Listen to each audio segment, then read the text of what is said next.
Okay, so we're here with Trinidadian sprint sensation and three-time Olympian, Mr. Mikel Thomas. Mr. Thomas is all the way in Barbados here for Fintech, and he's here to tell us exactly what role he will be playing in Fintech this year. Yeah, this role was really to speak on the power of sports and entrepreneurship. If you think about when it comes to running a business, it is literally like a sport. And so how I've been able to transition my own personal career and speaking with a living legend like Rohan Marley and the whole Marley family, and how they have been able, he has also had a sporting background, to take those lessons from sport and take it to the next level of life. So as you know, athlete transition is one of the hot topics within sport.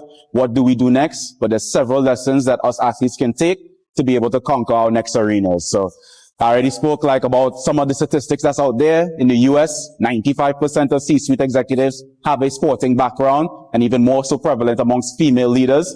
We want to be able to make sure that the next generation is able to utilize not just their now within sport, that is actually preparing them for their next. Yeah, I mean, that is a constant work and effort for myself. You know, I'm a part of my athletics commission in Trinidad and Tobago. I do some work with the Commonwealth Sport as the athlete strategy and engagement manager, where I'm really focused on the overall health and well-being of athletes across this Commonwealth. We're talking about 74 plus nations and territories, where it is a long journey of being an athlete for life.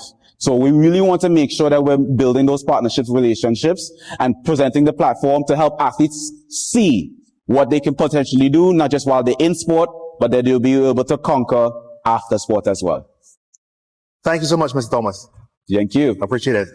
How are you enjoying your stay in Barbados, though? I mean, Barbados is nice. Every time I'm here, it's a beautiful time. It's always great to be back in the region.